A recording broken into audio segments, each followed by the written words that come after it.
Good morning from the Val di Chiana, the Chiana Valley of Chiana Valley of Tuscany, in the very far south of Tuscany. The Chiana Valley is a beautiful place, and I'm really enjoying my time here. And thank you for tuning in to my love letters from Italy. I am having a lot of fun making them, and I appreciate those of you who spend a few minutes listening to them.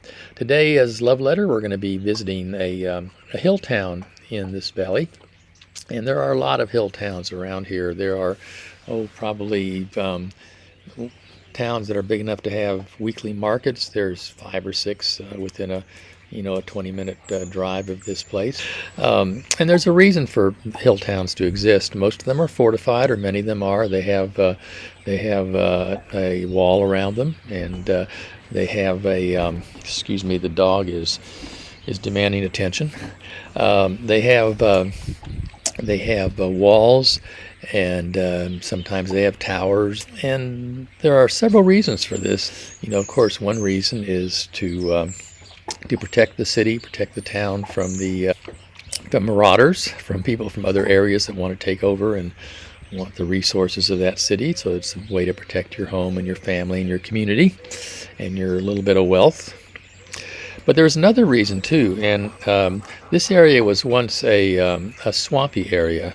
And there was a big giant swamp in the middle of this valley, what's now a valley.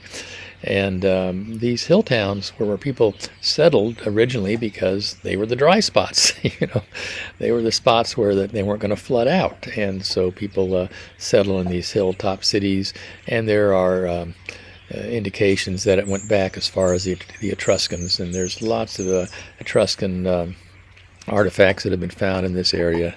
Of course, these have been also Roman settlements, but over time the people of this area built canals, and they drained the swamp. But for today, we're going to go visit a beautiful hilltop city called Lucignano, which is about 15 minutes down the road from here, 12 minutes or so, depending on how fast you drive. I'm a slow driver, much to the consternation of people that are trying to get places in a hurry. It's part of being retired. Before we do that, though, I'd like to ask just a very small favor. This YouTube ecosystem is so interesting, and I'm having fun with it. But there are a series of kind of little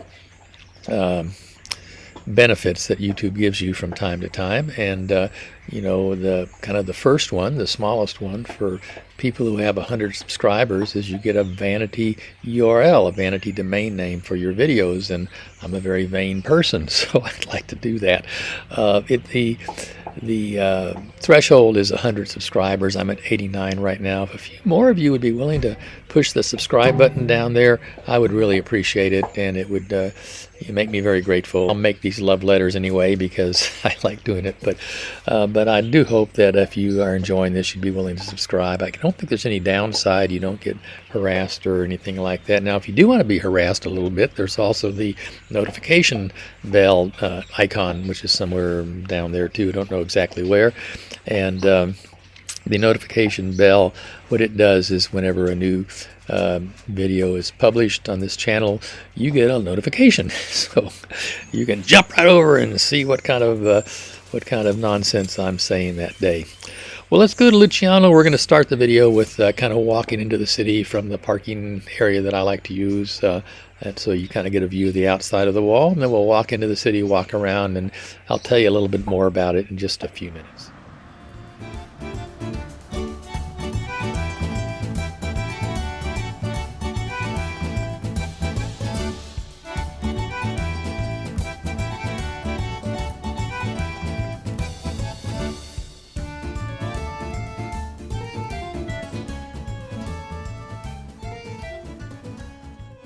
This is one of the gates to the city. This is the Porta San Giusto, and above the gate you see the symbol of the Medici family, the 6 balls. Very common, this symbol throughout Tuscany, which was where they were the top dogs for many years. This is a Zona Traffico Limitato, a ZTL, and that means that you can't drive into this city unless you have a special permit, and This is a city that takes that seriously, as most cities do. There are traffic cameras, and if a car goes through, it scans for the permission sticker, and if it doesn't have it, then it automatically sends a fine out to the person. So yeah, traveling in these little cities, you basically park elsewhere and walk in, and for most people, it's a place you walk through. Now, this city is built with a series of concentric circles. It's a very interesting medieval city. These circles were laid out, by early surveyors, and the city was built in these concentric circles.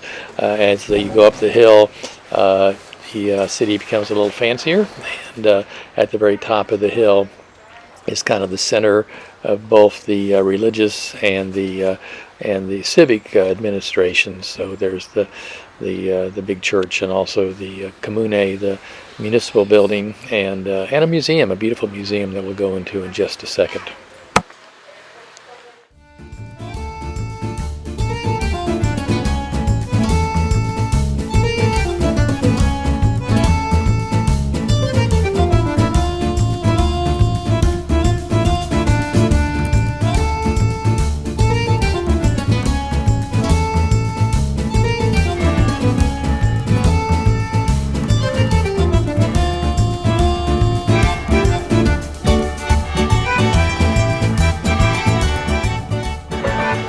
Well, one thing that every Italian hill town has, every Italian town has, is the church, and the church has bells, and the bells ring frequently. I think this was the noontime bell the other day in Lucignano.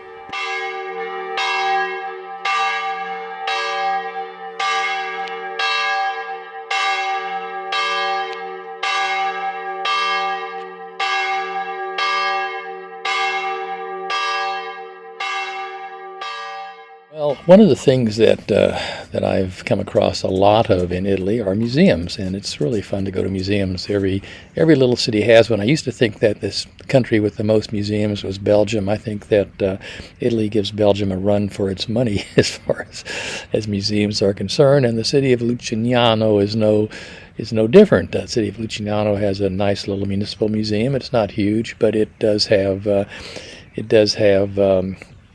one interesting artifact in it. It's got some beautiful frescoes, some beautiful paintings. The day I was there earlier in the week, there was a exhibition of local photographs that were on the wall of the museum, which were very nice. But the museum is located in the Municipio, in the administrative building for the Comune, for the community, and it has an artifact that is famous, and people come from all over the world to see it, and also come from all over the world to be married in front of it.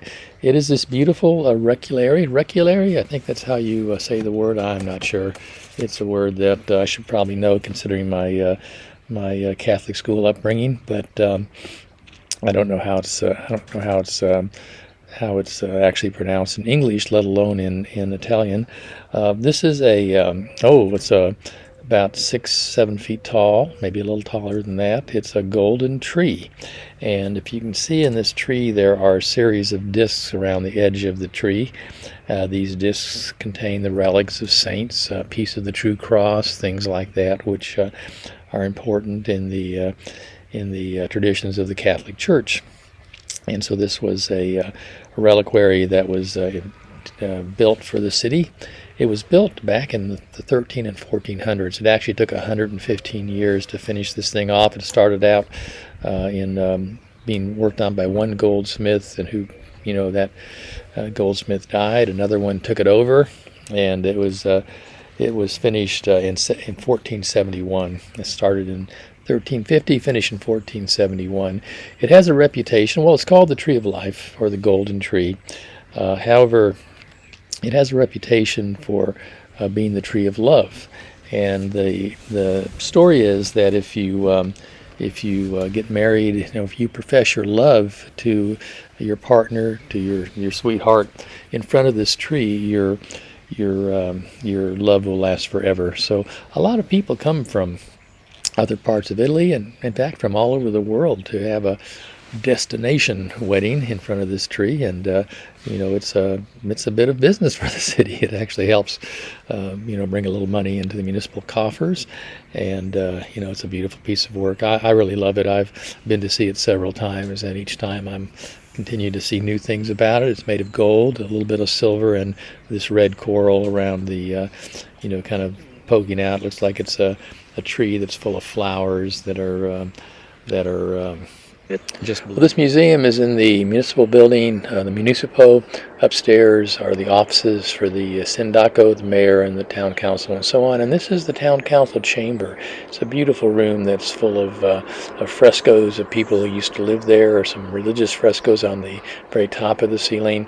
And I think it gives the town council kind of a chance to ponder that they are making decisions that last a really long time, and that they should be careful in their deliberations and so on. It's a really, really pretty room, and a friend says it reminds her of something out of the Game of Thrones. It's just a gorgeous room, and I wish that our town councils in the city that I live in, I wish that they met in a room that was this beautiful and this historic, because it might inform their decisions a little bit better too.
Well, we leave this video where we started, going out through the Porta San Giusto, the main gate of the city, the main Porta, and I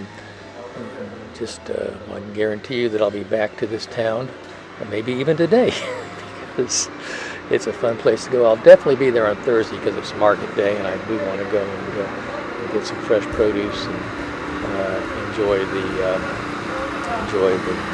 coffee in the city, maybe a lunch or something. So I'll definitely be back to Lucignano. But as we leave, we're going to be walking out the Porta and turn down toward the toward the parking area that I use, and we pass a little city park. And I do have a question for those of you that are familiar with the area. What is this platform for? I've been trying to figure it out for weeks. It's not the right size for a bocce court. It's too small for a soccer pitch. I have no idea what it's for, but it actually has lights and bathrooms next to it and so on. So it must be for something important.